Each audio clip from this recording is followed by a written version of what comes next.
be used for to detect breaches in gloves, groin, etc. when they are using in surgeries, etc. And tools, medical, they can use it.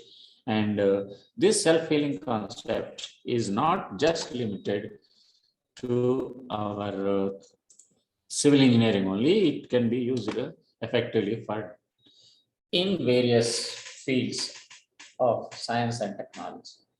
This self-healing materials, there are different technologies as I listed, and just I'll touch two of them because my concentration is on bacterial concrete. I don't want to go through all these things. Microsphere amendment is one thing, and bacterial concrete is another thing. And if you go for future, that is future research is being done in the self-healing particles from micro to nano scale. Now we are having nanotechnology, nanomaterials, etc. So the incorporation of these nanoscale materials into bacteria, probably it will help rather the ultra modern concrete, that is I can say ultra high strength concretes are very, very special concretes. Develop more rehealing capable polymers of high strength and high reactivity, the desired levels. Microchannels, of course, modeled after circulatory system. Material use a system of veins to distributing healing agent intelligently. That is, whatever the bacteria or anything healing agent intelligently, if you can send it to the proper place where you are finding out the cracks or voids, etc., that is, can save the material. We can effectively and efficiently use these materials. That is the future, and research is going on that side. And we're also working on this micro to nano material. Coming to the microsphere amendment, here these are microspheres or capsules, whatever you can do. They are embedded in the concrete with a catalyst. And these microspheres, sensing the danger or any cracks are there when they come in contact with the oxygen or the air or moisture, they will automatically release the chemical inside. There are different types of chemicals that can be kept in the capsule, and they can be released at the time of necessity. The contents of the microsphere interacts with the catalyst, forming a glue-like bond, and crack-inducing stress must be relieved for healing to the place. That is, the microspheres open up when they come in, interact with the atmosphere or oxygen, whatever it may be. They open up, the glue or whatever thing that is kept inside will come out and fill the cracks or pores, whatever it is required. The process usually takes 24 to 48 hours, but here we are using some chemicals in the microsphere amendment. Next comes the concept of the bacterial concrete. Of course, the pioneer, I can say, Professor Venkateswamy Ramakrishna, South Dakota School of Mines and Technology in USA, 1998. He has initiated the works in his institute, and fortunately he came to Coimbatore for that international conference, has delivered his lecture, and really it is an amazing lecture. It inspired us, and it is a new era field now at the time, and it made us to think, and all the discussions that we made with him, he encouraged us to work here in India also, because he is at, yes, even though he belongs to India, he is working in US. So he, in a way, I can say that he is the first man who has worked in depth into this field of bacterial concrete. He innovated a novel technique for remediating cracks, fissures in concrete structure by employing a selective microbial agency to seal the cracks in concrete. They used common, and this bacteria you can not get from anywhere or imported. It is a common soil bacteria. Of course, we'll see how the bacteria is classified a little bit later. And what he has used as a bacteria type called Bacillus pastori. And during this process of this microbial activities, they precipitate calcium carbonate.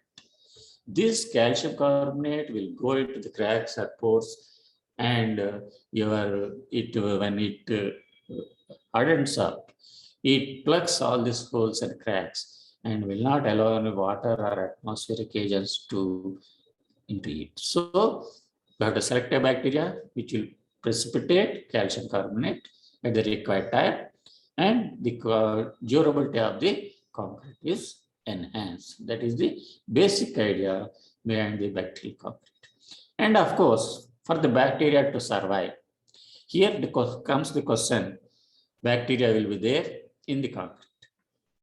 We are keeping in the concrete. Of course, nowadays there are different technologies are there, but originally started with it is embedded in the concrete. Bacteria will be in sleeping stage, but it needs some food, I can say.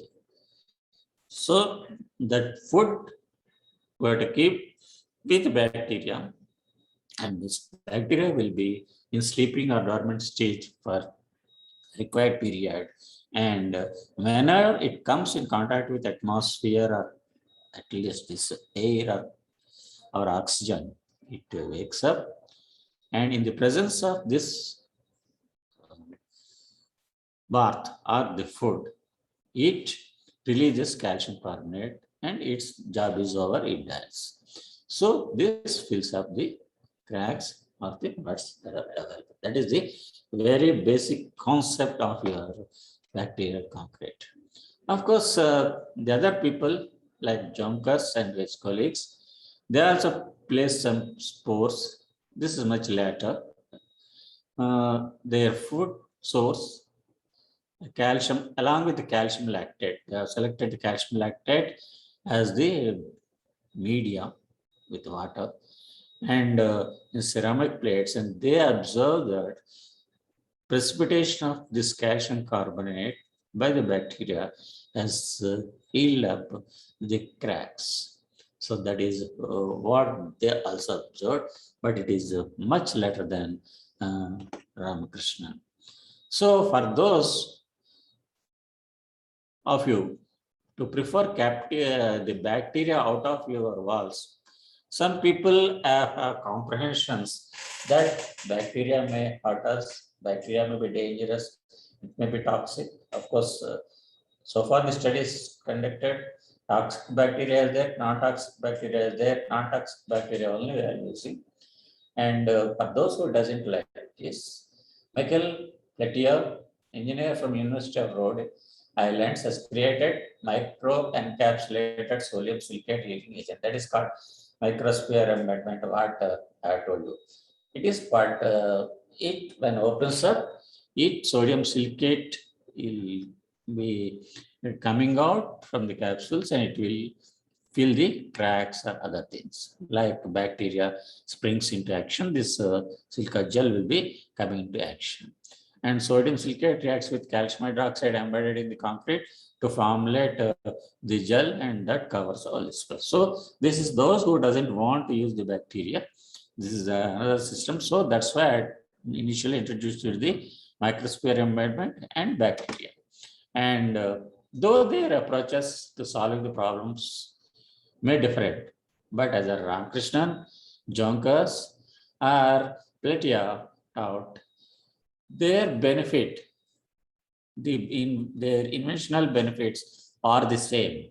What is the inventional benefit is now we are concentrating highly durable concretes, highly durable materials. So the basic concept is that one. With that idea only they have worked, because cement cost production accounts roughly 7% of the worldwide carbon dioxide emission.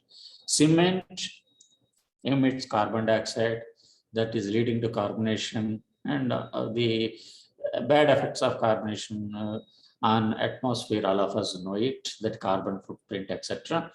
So any technology or procedure that would make concrete structures more durable will be welcome development. So you know from the general concrete technology that from normal strength concrete to high strength concrete to high performance concrete to ultra high strength concretes we are going, and high value concretes. Now we are having reactive power concrete whose minimum strength is M200. M200 is the minimum strength there you have to achieve. That is ultra high performance concrete, or I can call it as high value concretes. Why? Because we are targeting it nowadays. Because one thing is durability of the structure, life of the structure, we have to concentrate. And self-healing concept given you, that is a natural process that should be there. It gives, at least it gives some protection to the structure till the engineer interface. Of course, if major problems comes, definitely the scientists or engineers have to interfere and work on it. But till then, the structure has to survive. It should not be and cause any danger to the human life or to the structure itself. That's why either bacterial amendment or use of synthetic agents, anything is done. But synthetic agents such as epoxies for remediation of structures introduce different materials of system. Here, the problem is when you are introducing the chemicals, this gives a different material you are introducing the concrete. And now the long-term benefits or dangers, we have to study on it. Long-term performance also to be studied. And they cannot give any complex compatibility problems also. So that is one question mark when you are using external synthetic agents or other epoxies for concrete. That's the reason why a little bit concentration is given in bacterial concrete, because bacteria is precipitating calcium carbonate, and this calcium carbonate is already available to us. Is a non-toxic material, or it will not give any long-term complex problems. That's the reason why it has come, or it has become a topic for the research in the present days. Of course, this I need not explain you. Micro cracks will be definitely there in the concrete. Whatever the care you take, it is inevitable that micro cracks will be there. The micro cracks may be developing into major cracks when it is needed. So, with all keeping all these things in mind, the repairing of the cracks in concrete structure is a time-consuming, costly, but necessary business. With time, cracks will be developing, and that repair maintenance is a costly. Sometimes some types of problems you are getting, the costs are much more than what the structure. So keeping all this in mind, a larger than necessary amount of steel if you provide, also it is costly. It is not a cost-effective measure, but of course we cannot prevent it from micro level cracks. So self-healing concrete is the term that is used for cement-based materials that repair themselves after material or structure gets damaged due to some sort of deterioration mechanism. Here the question comes, whenever the major structural cracks comes, of course this type of treatment is not helpful, but at initial stages, of course, we can recommend for this. So there was a need to develop an inherent biomaterial, a self-healing material or self-repairing material that can remediate the cracks and fissures in concrete. And such thing is bacteria. Now here a pictorial thing is given to here. These yellow ones are the spores, bacterial spores that are embedded in concrete. First, one type of technology is we are mixing this bacteria with the concrete. So bacterial spores are there. They are in dormant stage, and when they are mixing, we are keeping nutrients also along with these spores. Then whenever a crack comes, this oxygen and nutrients will wake up this bacteria. This bacteria comes into action, precipitates the calcium carbonate.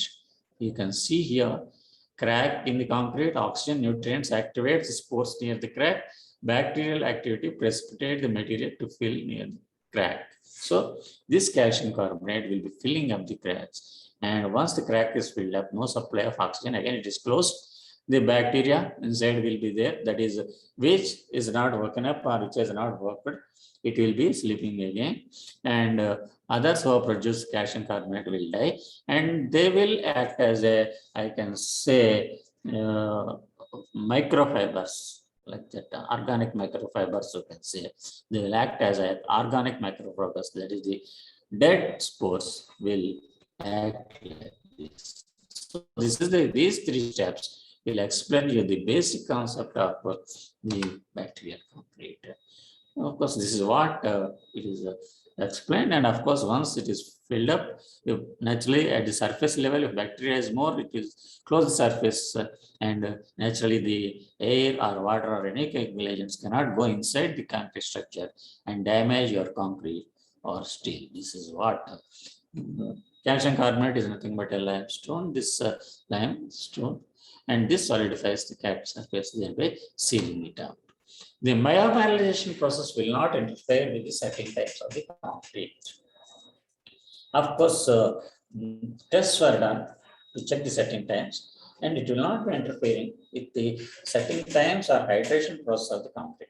Only factor need to be checked is the effect of nutrients media on the setting types of cement. So this is to be taken. Those who are knowing about the bacterial concrete or those who are trying to understand it, along with bacteria, food has to be supplied. And with the nutrients, required nutrients in the presence of oxygen only, your bacteria will be activating. So bacteria is safe, whatever the bacteria are choosing is safe. Similarly, you have to choose a nutrient that will not affect the properties of concrete, setting time, strength, durability, etc.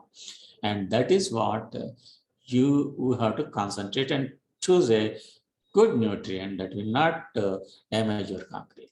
Of course, at this time, the biggest challenge is producing large-scale quantities of self-healing agent at affordable cost. Here, bacteria is not costly. Production of bacteria is also not costly because we have produced them in our laboratory. I can say that from soil only we have isolated the bacteria and have used. That is a procedure involved, and if you do it in large scale, it's not a big problem. But the nutrients are costly. That is scaling up the cost of your bacterial concrete. So we have to concentrate now. Once we established a procedure to produce a bacterial concrete, a procedure for providing this concept at affordable costs is to be concentrated and work. Definitely will find a solution, because for every problem there will be a solution. Like that, nutrients also, cheap nutrients also we can find. Most expensive ingredient in developing bacterial concrete is nutrient, as I told you, and we have to go for the inexpensive one. And as I told you, different applications, you can use it in concrete, you can use it in bricks, you can use it in soil consolidation, subbase stabilization, and many things that involves, because here only we are having calcium carbonate precipitation, that if it works with the soils also or bricks also, it can help us in these things. And crack remediation is there. And here in the crack remediation, generally there are two types of two methods at present we are recommending, that is external and internal. Biological byproduct here is calcium carbonate as a potential sealant. That is clear, it is understood. Now external means we are spraying bacteria plus nutrients on the surface, that we are not mixing with the concrete. We are not doing anything, but we spray on the surface. If you spray on the surface, if any cracks are there, micro cracks or anything, or pores are there and voids are there, it will go inside and it will heal up. That is surface treatment will be doing. Seals and heals the surface cracks by forming highly impermeable, insoluble layer of calcium carbonate. Second one is internal, that is mixing bacteria plus nutrients in the concrete. So this concrete will be there in the, this bacteria will be there in the concrete for a very long time, and finally, whenever the time comes, it wakes up and it precipitates the calcium carbonate and fills up the pores or cracks, whatever it may be. So this is called a technical name called biomineralization. This is a novel technique, of course. At a time, we can say, no, it is not that much novel. A lot of work is being reported from India also. for damaged concrete or with concrete. That is called microbially enhanced crack remediation. Generally, the term MECR is used. That is microbiologically enhanced crack remediation is the technique. Now we are discussing about that is the bacteria precipitating the calcite. And this is a MICP. Another term you will be getting is microbiologically induced calcium precipitation or biocalcification in a mechanism in which few species of bacteria produce calcite, which is suitable media for our concrete. And sporulation, that is different types of spores. There is a different type of bacteria that are able to survive for long periods. Here the question comes, many people, they will ask two major questions I faced from the first day I started working is, one is how long it survives. Second one is there any toxicity? Yes, this of course we discussed with the madam, Dr. Shashikala, who is a biologist and a senior most professor, has internationally published many papers on it, has worked a lot, who helped us in developing this bacterial concrete in our laboratory in civil engineering department. She says that some bacteria can live in dormant stage for hundreds of years together. If you go for rocks, there will be number of bacteria that are there for hundreds of years. So bacteria can be there in sleeping stage for hundreds of years, and it can wake up whenever the environment that is suitable to us, it comes, it will wake up and do its job. That is, that it will wait for its better environment. And when it becomes activated, of course, the bacteria we are choosing, which is precipitating the calcite, this will not be harmful to us in any way. Simply, it is precipitating the calcite or calcium carbonate and it dies, let us say. And it acts as a microfiber in your concrete, organic fiber. That's all. There is no problem with this type of concrete and no toxicity. That is proved. So far, it is not proved any problem because of the extensive work on it. There is a microscope picture of a bacterial spores is there. And of course, this is what I explained you is whenever a crack comes, the spores are there. The spores will wake up and it will plug with calcium carbonate. And further, it will not allow anything to go inside. So that is what. And of course, if you treat it at the surface, it will plug the surface and it will not allow.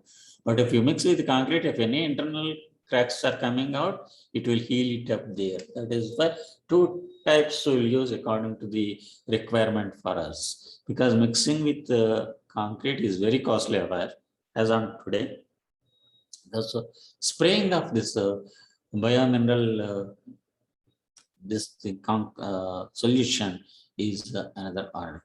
That is, it reduces the permeability and it increases its durability. So once permeability is reduced, naturally no water, no chemicals can go inside, and our durability can be enhanced. At the same time, strength is enhanced.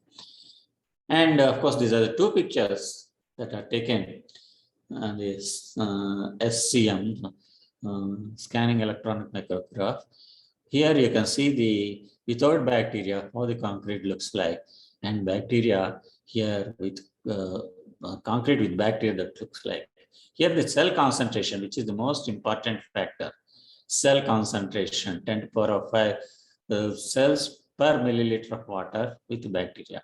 The difference is that here you can see the surface is coarse, whereas here you can see a smooth surface. What is this smooth surface is?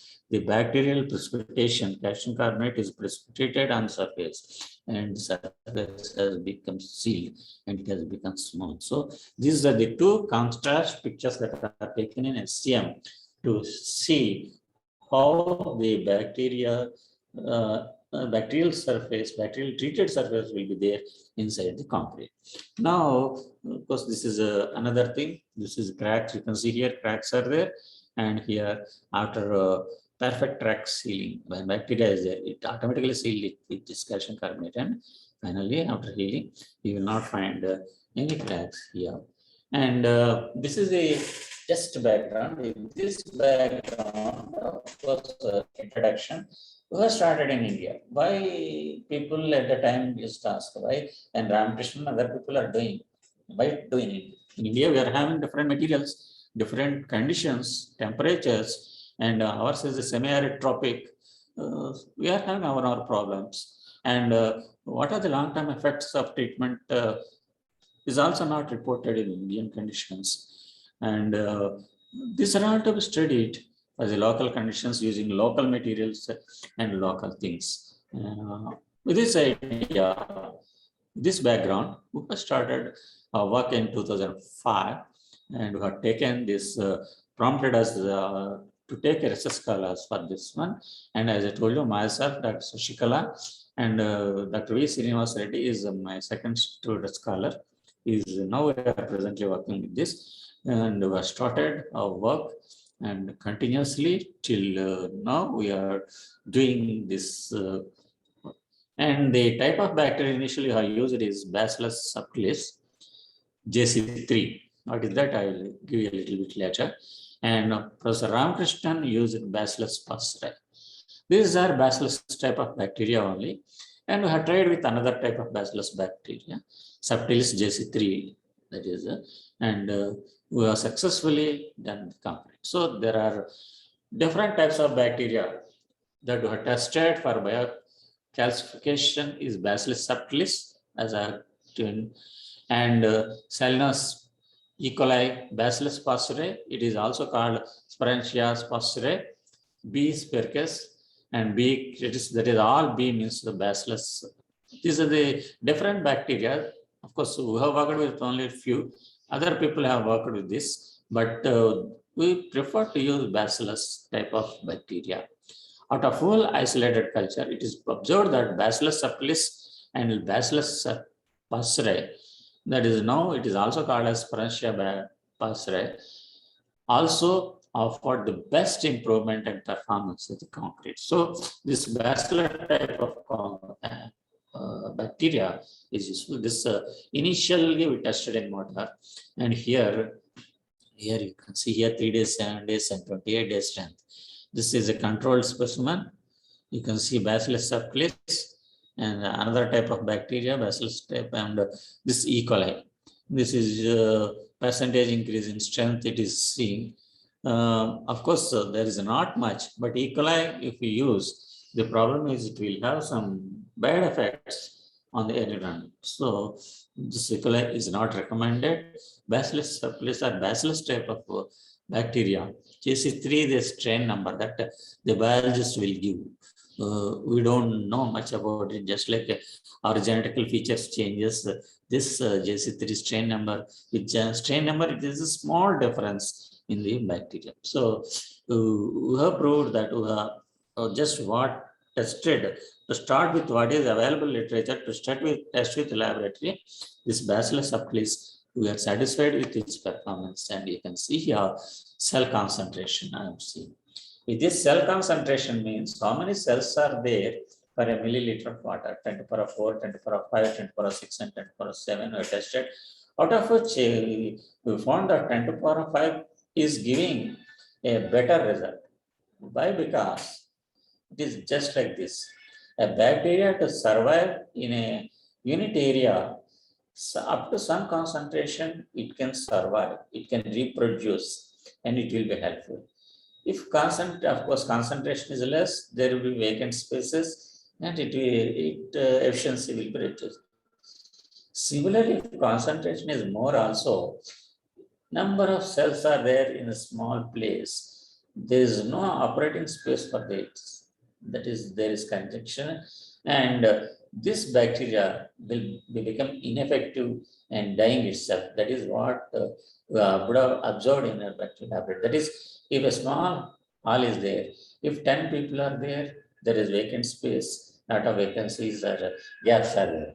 Suppose its capacity is 25. If 25 people are there, you can safely be there and you can do your job.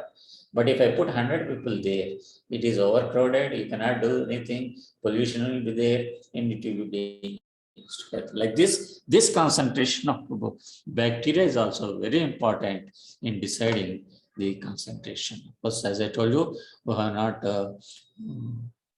used E. coli because it is having some toxic effects or bad effects, and 10 to the power of cell concentration is decided. And of course, people will ask what happens if after bacteria precipitates and dies. It will act as a organic fiber, microorganic fiber, and it will not give any damage to your structure. And Bacillus subtilis is an alkaphyllin.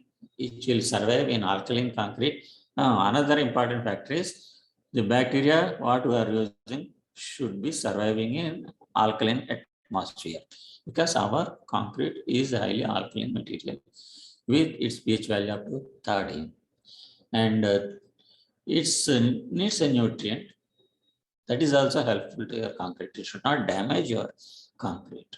So that's the reason why we have to choose a concrete. And mechanism also I have explained, and there are 3 types of mechanism. One is photosynthetic and sulfate reducing, and microorganism involved in the ammonification of amino acids. Generally, the third one we are using, that is hydrolysis of urea and ammonification we are using.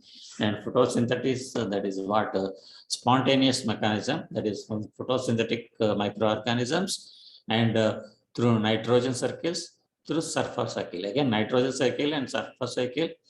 This can be used for growing the bacteria or precipitating the bacteria.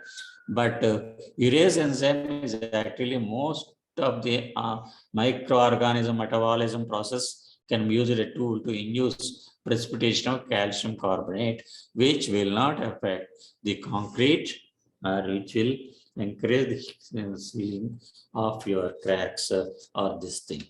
So biochemical reactions, I don't want to go into the chemistry now because time is also important for us. And calcite, aragonite, and vertex, there are 3 types of crystals they are developing when your precipitation of this bacteria is taken. Calcite is considered the most suitable form of calcium carbonate with a simple rhombohedral shape. That's what we prefer. Aragonite is a metastable calcium carbonate. I don't want anything to be metastable. So aragonite is a metastable calcium carbonate form and changes into calcite over geological time. It takes a lot of time to convert it into the calcite. It is an orthorhombic or crystal and obtained at high temperatures. That is the limitation of that. And vitriol is rarely found in nature, that is not used, and generally the first one is calcite is considered, and that is what here you can see here from the same analysis. The influence of calcium source is limited morphology of crystals by means of some observations. They provided that presence of chloride ions result in rhombohedral crystals, and presence of acetic ions results in spherical crystals. So presence of chlorides and acetate in concrete, depending upon the availability of this thing, the rhombohedral, or you can say crystalline type crystals can be found out. You do the SEM analysis, of course, and this is the bacteria. Those who want to produce the bacteria, and one thing is how to isolate the bacteria, grow and culture. First, how to identify the bacteria, then how to measure the cell concentration, how to check the bacteria alive or not. This is a viability test. We have to do it. Of course, as I told you, when we have started, nobody is there to help us to produce the bacteria and give it us. But now in the market, bacteria is available. You can order it and get it. It is in the powder form or liquid form. But only thing is, certain viability tests you have to do it, because everything they are selling in the market is not viable.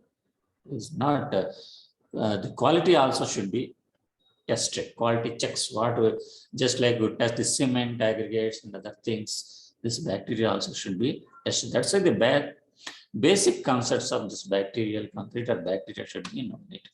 And the basic classification is done based on the shape, gram strain, and on the basis of oxygen requirements. Three basic concepts. One is on the basis of strain, rod shape. This is a bacillus, and this is a spirilla. Third one is, and cocci is the one, that is spear shaped bacteria, rod shaped bacteria, and spiral shaped bacteria. Bacilli, and then cocci and spirilla. These are the based shape. They are dividing it, this thing, and rod shaped bacteria, spherical shaped bacteria, and spiral shaped bacteria. This is shown in the figure. And gram strain.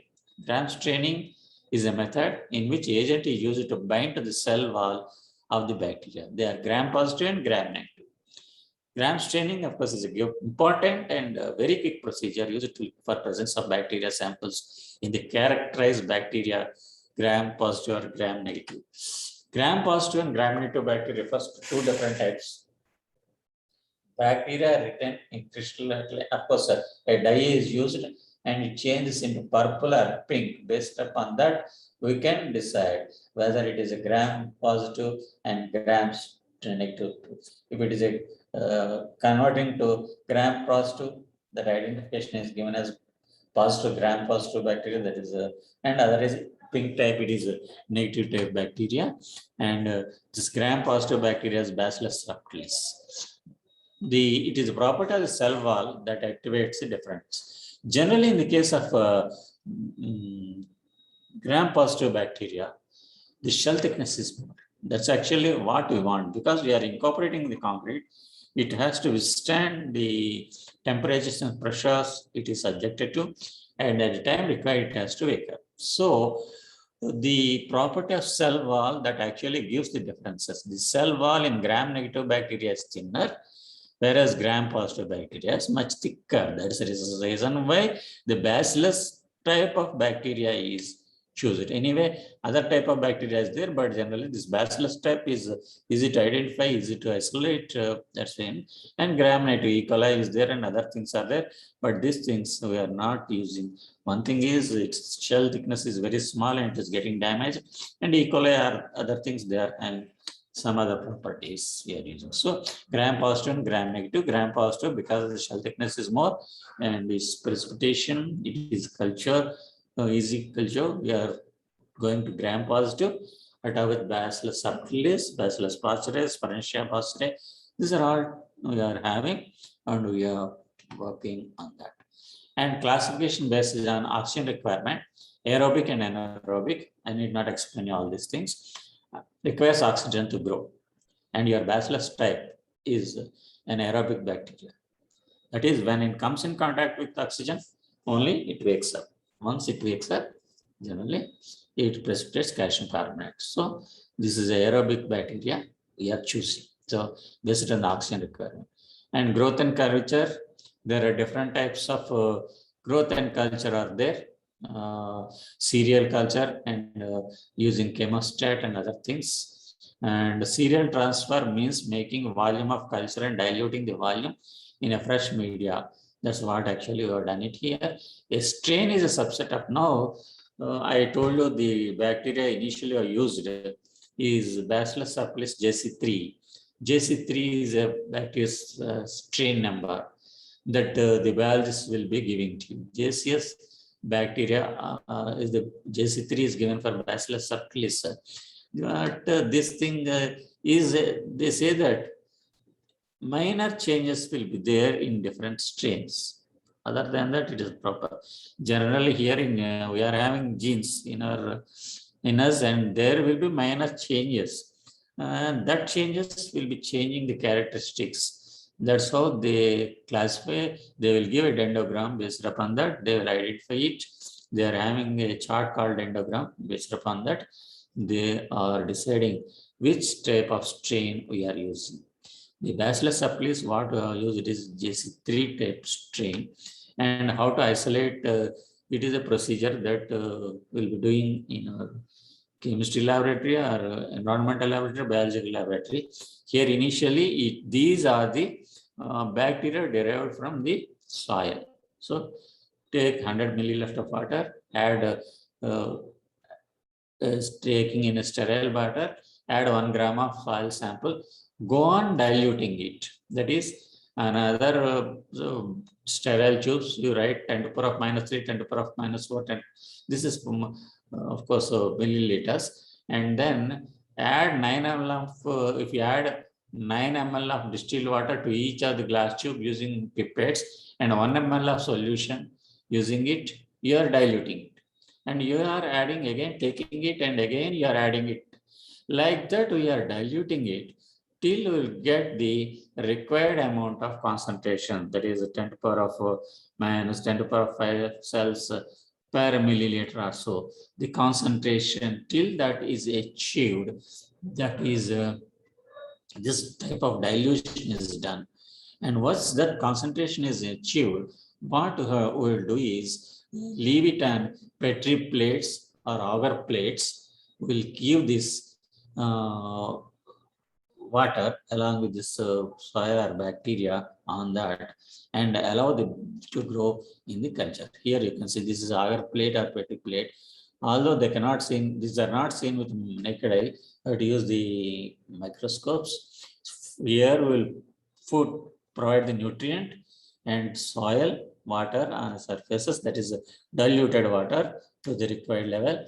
And these are the streaks, lines we are on the agar plate that are done, and it is left over. And after some times, we will observe the bacteria will be multiplying. Bacterial growth will be there, I will show you. This is how. Petri dish top view. And what we are doing is we are making lines, streaks on the plate. This is how it looks like. And with the time, when it is incubating with nutrient and other things, what happens is colonies of bacteria will be developing and they are spreading. So you can see here. Once they are spread, this pure culture, that means bacteria is isolated from their streaks, and you take a sterile bacteria required type. That is, they will be testing. And what is the type of bacteria you are having? Suppose Bacillus pastoriae is there. They will identify the Bacillus pastoriae, take it out, sterile this Bacillus pastoriae, and again grow them in the presence of nutrients. Same procedure is here. So that's how from the soil it is being isolated. It is, of course, as I told you, it is not a civil engineering job. It is a biochemist or biologist will be doing in the laboratory. So this is a interdisciplinary problem rather than we are calling it, claiming it as a purely civil engineering problem. But as a civil engineer, we have to learn the basics of this thing, because nowadays the people are getting it from the market and just mixing it, doing it, and they say that, sir, we are not getting any proper results. You will not get, because whatever they are given, first you have to check the quality, then you have to do it. So how to culture the Bacillus subtilis, I explained you, and this is the nutrient. What is peptone, 5 grams per liter, NaCl 5 grams per liter, yeast etc. 3 grams per liter, and at a temperature of 37 degrees Celsius, and in an orbital shaker, we will put this and shake it, and the bacteria is being cultured, and this Bacillus subtilis JC3 is identified or actually taken out. And characterization of JC3, this is a morphology. It is a gram-positive bacteria and it requires oxygen, that is required. And the size, individual cells are gram-positive, oval type, I have shown you, and that is 0.6 to 0.8 micrometers width and 2 to 3 micrometers length, motile, and multiplied by binary fission. I need to explain what is binary fission means. 1 becomes 2, 2 becomes 4, 4 becomes like this. It will multiply. So this is the morphology, and this is the gram strain. How this JC3 has come? They are having a chart, and based upon the properties, they have given JC3. And these numbers are given. Of course, they are not so conversant with this biology and these things, they will do it, but the basic things will learn. And I'm trying to give you this information so that it will be helpful to you how this bacteria, because many times many people when asked, this bacteria getting from the soil. Or are you mixing the soil with the concrete? This is the question general people will ask. It's not that easy. Soil, so many bacteria are there. Even you take 1 milligram of soil, so many bacteria are there, harmful and useful. So that's you have to identify, isolate, take healthy one and culture it, and then use it in your concrete or in your material so that it will help. And then measure of cell concentration. You are telling 10 to 5, 10 to power of, etc. How means one is hemocytometry is there, that is a glass plate like thing will be there on which your bacterial solution is kept and it is counted on the surface. This is a typical procedure. Second one is turbimetry, that is here you are having a flask in which your diluted solution will be kept and through which some light is passed and it measures the counts. That is hemocytometry is measurement on a glass slide, and turbimetry that is measuring the turbidity based upon the concentration of the cells. It will estimate what is the cell concentration. And, this is how the dilution process takes place. As I explained you have to dilute it. First take 10 ml, 10 ml, to again take 1 ml, add to 9 ml. Like this, you should go on diluting it and producing the colonies of bacteria. You can see here the colonies of bacteria. And serial dilution is the procedure I used.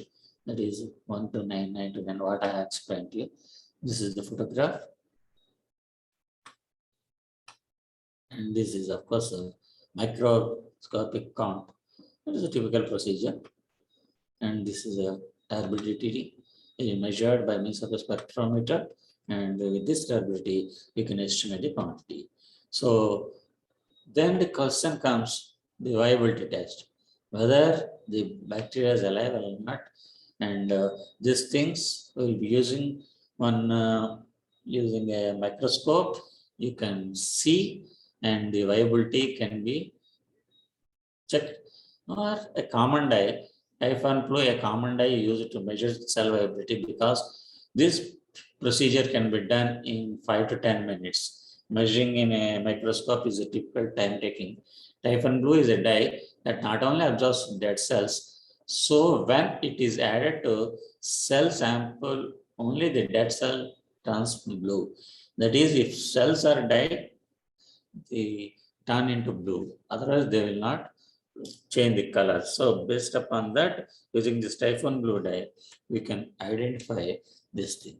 So this is how I can say the bacterial isolation, identification is the bacteria, and everything is being done before using in our concrete. And this calcite concrete durability is a function of internal pore structure and also microcracks, and strength and durability will improve the pore structure, pore size distribution, etc. And measuring the pore size distribution, pore size, etc. Different tests are there, the TGM and other things that will do it.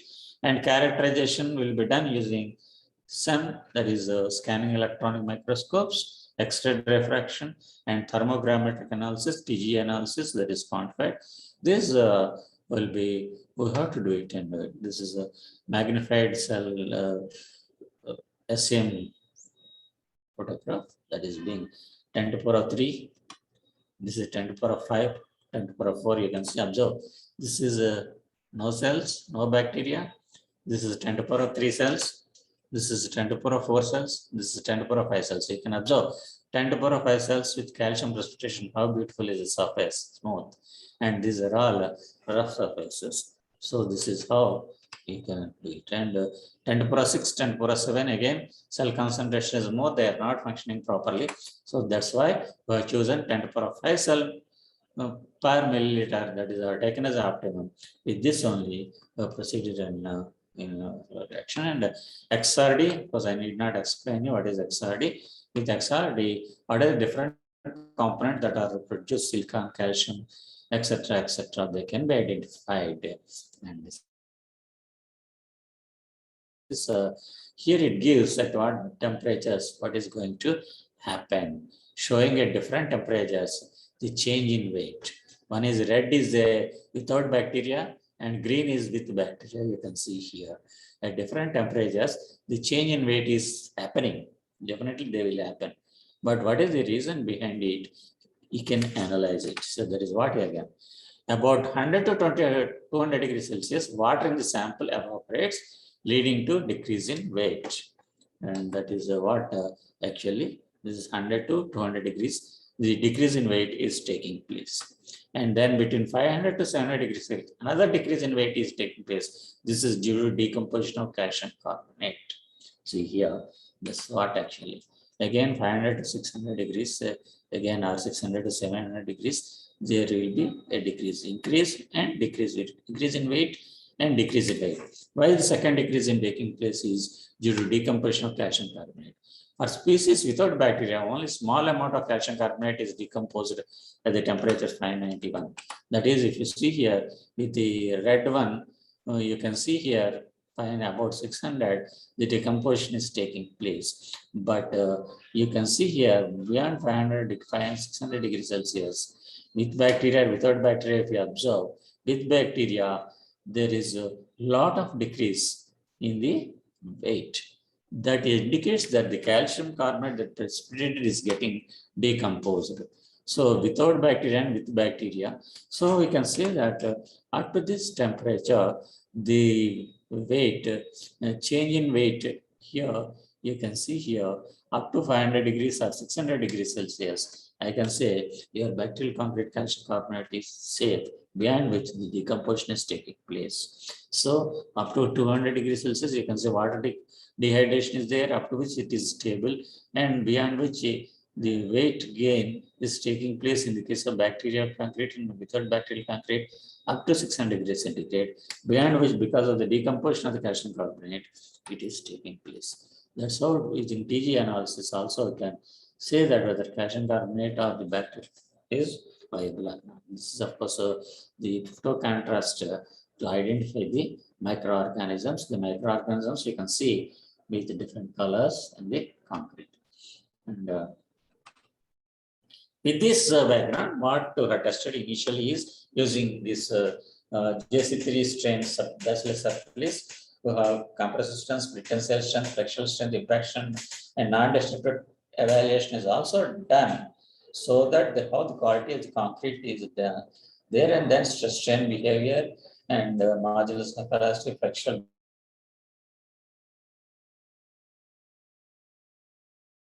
that at 10 to the power 5 optimum concentration, it is giving good strength, enhanced strength, and enhanced properties. The reasons being, I have already explained to you, and need not go because these are all mechanical properties. Everybody is knowing the stress strain curves, the control concrete and bacterial concrete. The green one shows the bacterial concrete. The strains get a given strains, different types of bacteria and theoretical, of course, experimental and theoretical. Developed mathematical models for M20 grade, M40 grade, M60 grade, and all higher strengths. There is after M80 grade, we have done it, and theoretical stress strain analysis are evaluated. And bacteria incorporated concrete mix has shown improved stress strain behavior, modulus of elasticity, and other things. And the average values of strain at peak stress controlled and bacterial incorporated concrete are very close to the value of stress, peak stress as for the IS-4056 and the mathematical model is done. Of course, anyway, there will be some improvement in the strength. That is obvious because we are plugging the pores and the microcracks are being sealed. But when you go for the durability properties, the permeation properties are very much important, because I am interested in improving the performance of my concrete. Why I want to plug it? Why I have to take all the trouble? Permeation properties. So the water permeability test, RCPT test, rapid chloride ion penetration test, permeability test, water absorption capacity and porosity, sorptivity, post structure analysis. And then we'll do acid attacks, sulfate attacks, water resistance, acceleration. Reason once our concrete is impermeable and all these things, all these attacks and seawater resistance, all this getting decreased, and corrosion will not be there, freeze and thaw will be more, and alternate wetting drying also there is no problem. But these permeation properties are to be determined by using the permeability test, and other tests are done, and of course the test acids are tested as HCl, H2SO4 and Na2SO4, and from this what we have found is the JC3 is performing well in terms of the permeability, RCPT, and sorptivity, all properties. It is doing well, and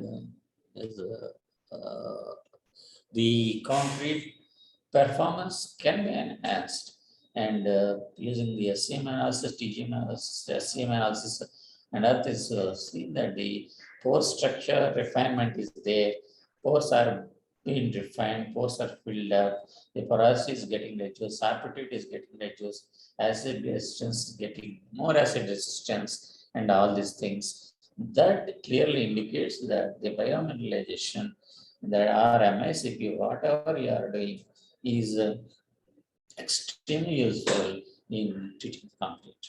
To enhance this, of course, I will continue with much more things.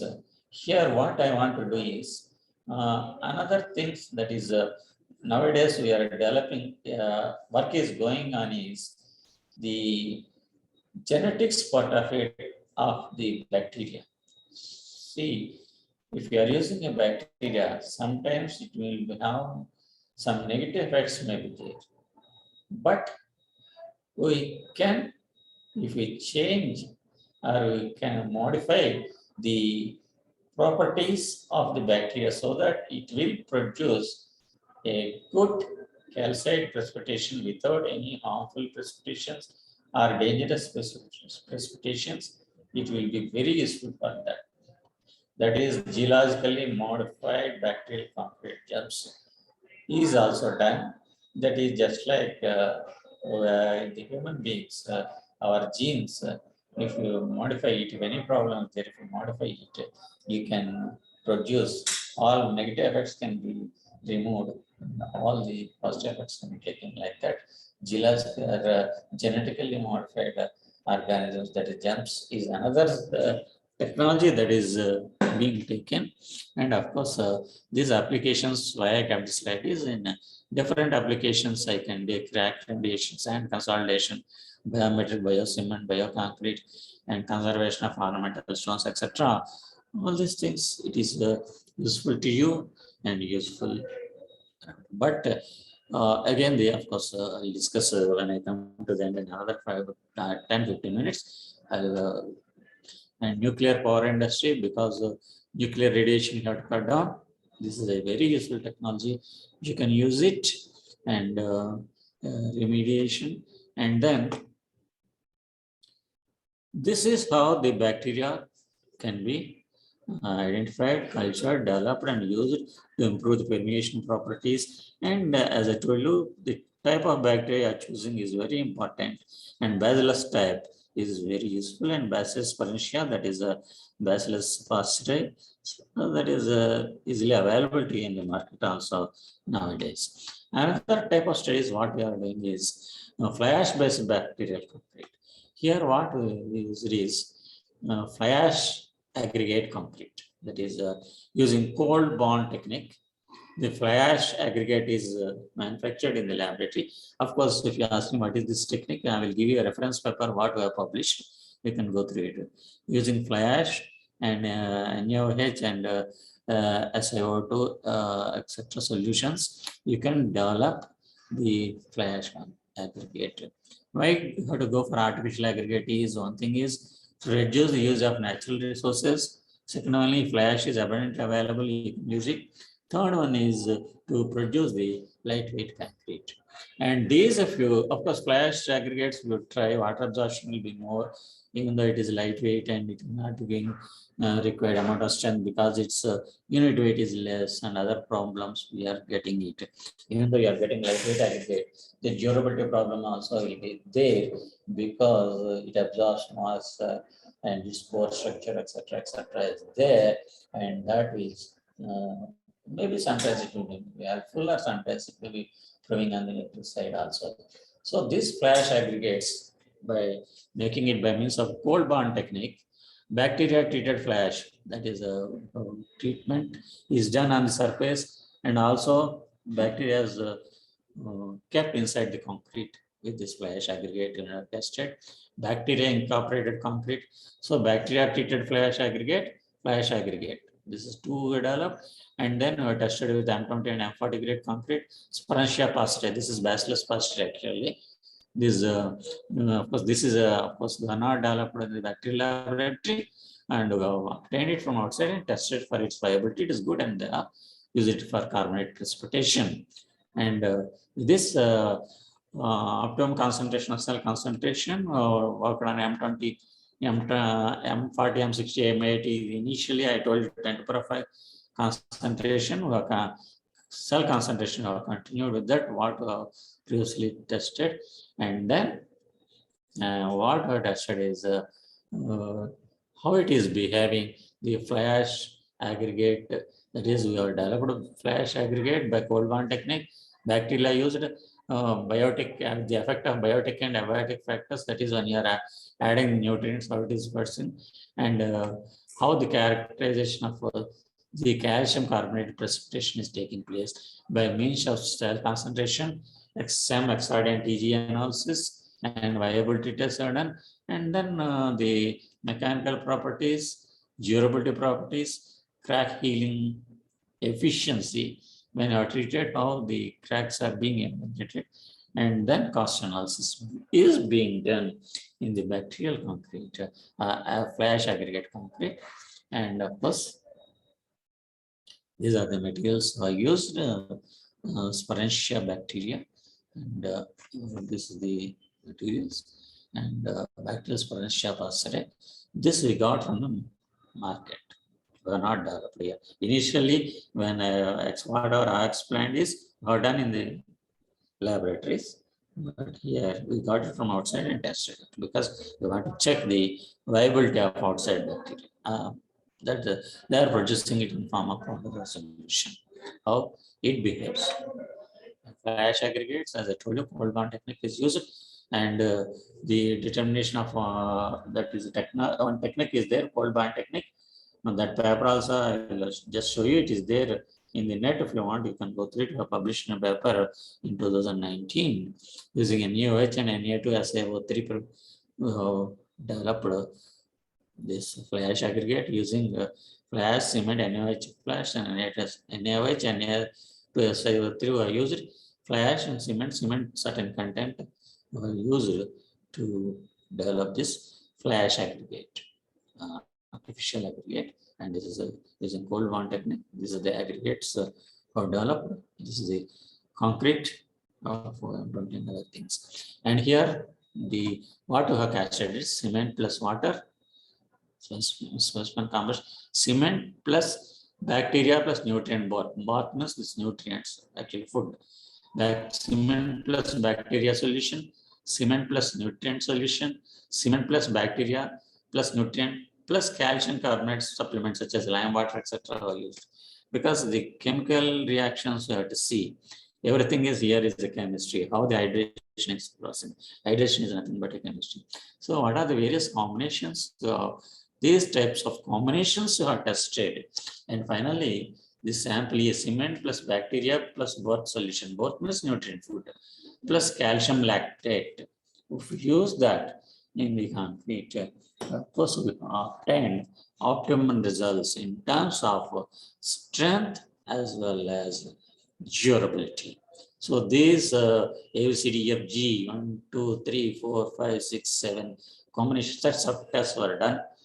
And these are tests, and you can see here sample E is giving almost the sample E or sample F, both are calcium lactate.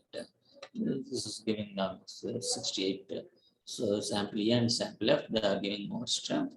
And this is water absorption. Water absorption is reduced in sample E and sample F. You can see here. And then porosity is reduced in sample E and sample F.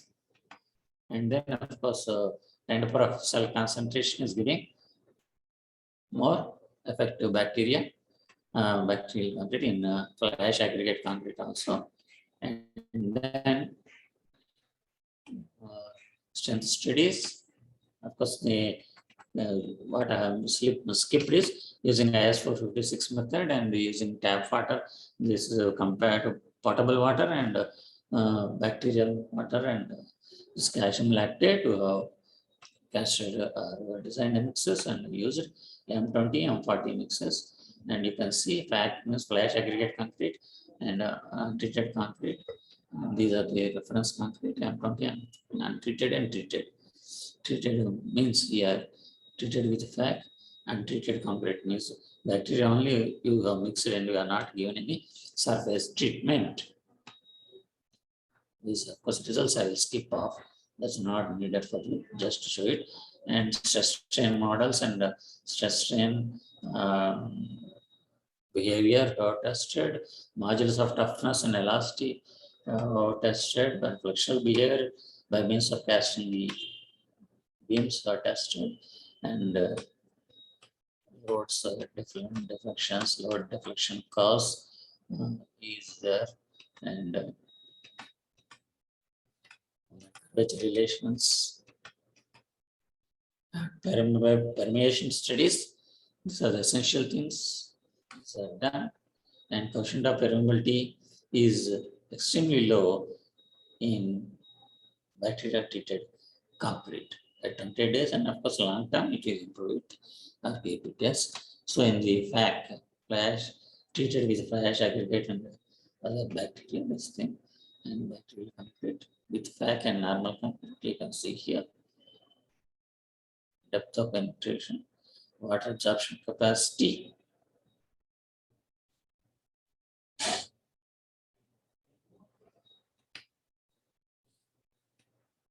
porosity in treated with FAC, it is reduced. And then chlorine penetration test. And of course here, before closing this lecture, the limitations are also there in your bacterial concrete. Usually it is slower and more complex than chemical method. In the chemical methods, whenever the microspace, etc., they break up, the chemicals come, and as I have seen, in 24 to 48 hours, the entire sealing procedure is done and everything is becoming intact. But here, the calcium carbonate precipitation, your hydration process, everything has to be taken. And it is a time-taking procedure and development of course, so bacteria nowadays, it is available in the market, but procedures are a little bit complicated and depends upon more environmental factors, including the temperatures where you are working, pH, cell concentrations, nutrients. And nutrients is one of the very important factors. One is nutrients should not be harmful to you, should not be harmful to the concrete, and it should not be very costly. Nowadays, the costliest component of your bacterial concrete is nutrient. That work is going on, and if you can break down the cost, probably it becomes more viable for your bacterial concrete. Even though it is used for crack remediation, etc., as it on, mix it the concrete, mix it with the concrete, it will be very costly. High cost nutrients can be reduced by means of some inexpensive materials. These are studies are going on. That's why corn steep liquor or lactose mother's liquor can be used. This is a question mark. Work is going on. Requirement for unsterile conditions to culture. Sterile conditions should be there for culturing and working. And production of high amount of bacteria. These are the something, some limitations are there, cost limitations, sterile and nutrient limitations are there. And this is what I want to go through this paper. This gives how the cold bonded fly ash aggregate concrete can be developed. This one how we developed the aggregate, and then we used in our studies. And then this is a one paper, that is studies on the use of bacteria improve the performance of cement mortar. In one is the Institution of Engineers, they are given the best paper award, and these are the published a lot of papers, national and international journals and conferences.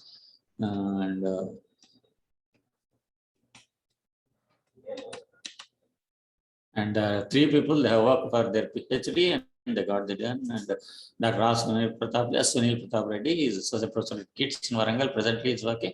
He's the first man to work with me in the bacterial concrete. And then Dr. V. Srinivas Reddy, now he is professor in GRAT. He has worked with me for 6 years with us at JNTU as a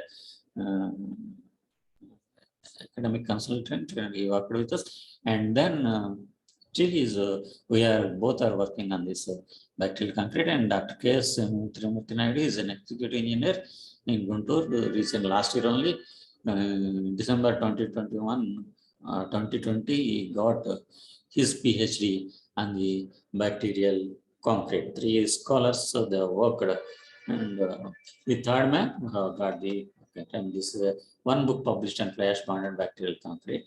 And of course, I rushed it through, I know it, but given time constraints, I rushed through, but I'll try to give more on bacteria rather than more on your mechanical information studies, because all of you are civil engineers, structural engineers, or any engineers. You'll be knowing the mechanical properties, etc. And using a bacteria is the effective technology that we can use for remediation of the cracks and improve the performance. The advantage with this bacterial concrete is it is precipitous calcium carbonate. It is almost limestone, non-half whole, and it will not give any odd effect to the architectural beauty of your structure. It naturally mixes with the concrete, and it is environmental or eco-friendly. But the problem is using the bacteria. Of course, bacteria nowadays available in the market, you can get it. But again, using the nutrients, along with the nutrients, you have to keep it. Nutrient is a costliest one, so you have to work with this. Now, the areas of channels is you have to go for lightweight concrete. Here, we have used fly ash aggregate concrete. We compared with the normal aggregate concrete, whether you can use it fly ash, cold bonded fly ash concrete, and check all these parameters. It is okay.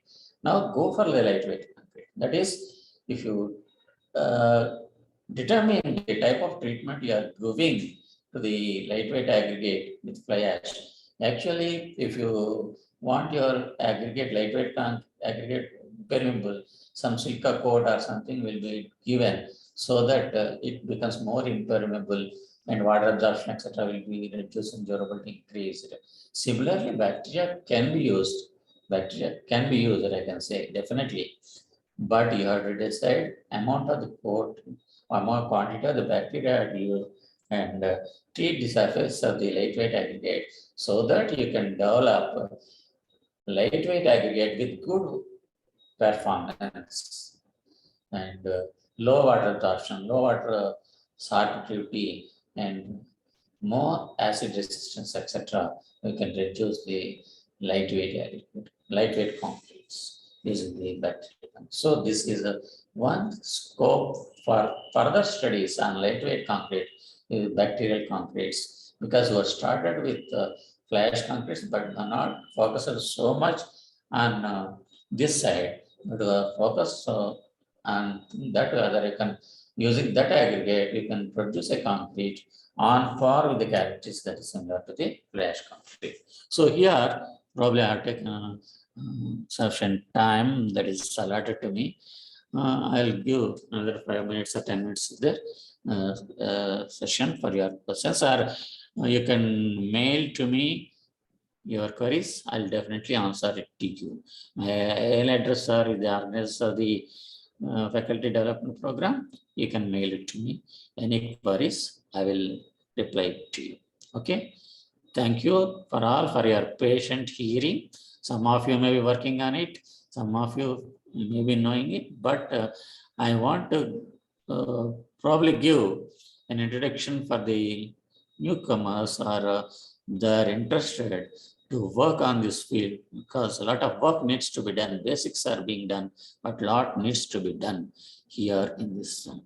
So I thank you all for your patience hearing, and I thank Madam Annapurna and other organizers of this Atal FTP program for giving me a chance to speak with you or share with you some of my experience with bacterial concrete. Thank you. And Thank you so much, sir. Sir, we have a couple of questions, sir. Madam, definitely. I'll try to answer. Question: how about the application of bacteria to heal the cracks in plaster? Yes, in plaster, that is what Jonkers has done it. In cement mortar, use it or spray on the mortar surface, it will heal the concrete. Just spray wherever the cracks are there, spray the bacterial solution, it will heal. Calcium carbonate precipitation will be there, it will heal the. It is already proved. That's what actually initial slides have shown you. Jonkers, etc. What they have done it. They are given it is not a magic, it is a bacterial concrete or bacterial solution they have done. The title is there, I removed the title, but definitely we can do it. Whether it is a mortar or concrete, it will be working. Actually, I started the work with mortar, then extended to the concrete. Next question, madam. Sir, it is possible to prepare bioconcrete using encapsulation technique instead of bacteria. Yeah, already it is there. Chemicals are there, silica gel or thing. That's what I told you. You take that microspheres, include embed them in your concrete. Whenever crack is there, the microcapsule will open, gel will be coming out, and it will be healing it. That, but only thing what people will there is you are using some chemicals. It is other than the concrete material. And one thing is architectural on the surface, it may not give you good view. Second one is the chemical what you are using may not be compatible with concrete. If it's not compatible with concrete, the durability and other properties or health properties for the concrete may come. That's why they initially I put a slide, whether it is a microcapsulation or bioconcrete or something else. The basic idea is same. You can do it, and people are doing it also. Yes, sir. Can we develop bacterial structural lightweight concrete? As lightweight concrete has more water absorption, and that's will what bacteria reduce it to optimum. That's what I told in the end. I closed it. Is it not? Fact who have tested it, but who have concentrated on strength. But by determining the amount of this bacterial solution spraying or bacteria using in this, you can reduce the density or see that the density is, of course, if you are using some aggregate with a density of 600 kgs per cubic meter, and your normal lightweight concrete aggregate concrete is about 800 kgs per cubic meter or so. If you use this bacteria to required level by deciding the optimum quantity and do it, the density will not increase much. More after all, because the cracks are healed up, and on the surface, if you treat it, the pores on the surface are filled up, remaining will be beginning the same thing, and that will, you may increase it by 10 to 15 kgs per cubic meter or so, and the density is not increasing much, but definitely the permeation properties are reduced, and definitely you can use it for lightweight concrete. And that's what I think what I told before. My conclusion is the future research should be concentrated on lightweight bacterial concrete. Yes, it is possible. Sir, which type of cracks bacteria will heal? They are due to plastic shrinkage cracks, drying shrinkage cracks, or chemical shrinkage, or autogenous? Any type of cracks, sir? Autogenic is very micro cracks, and whatever you are speaking are all are micro cracks. Any type of crack. Only thing is, it is you say that instead of bacteria, if you are instead of applying a paste, you are applying a bacteria which is filling up. Any type of crack, plastic shrinkage, drying shrinkage, autogenous shrinkage, and any type of shrinkage cracks are cracks only. That's all. As far as it me, after 28 days, any cracks are there are cracks only. What type of shrinkage bacteria will not think of. It will heal up. Sir, thank you very much, sir. Thank you for your sharing your vast experience with us, sir. Like I hope that all the participants might have got enough information about bacterial concrete to start their research. Further, if they have any query, I ask them to do mail, because they already giving in the chat box that what is your email address, sir. I will post the email address to them, sir. Madam, Thank you, thank sir. you. You please give them the email address. I'll definitely answer them. And I also thank you for inviting me and your team. And to your esteemed university, Osmania University is very familiar to me. All of you are familiar. And it is a privilege to me to talk to you about 1.5 to 2 hours. Thank you, madam. Thank you all. Thank you, sir. So I can leave.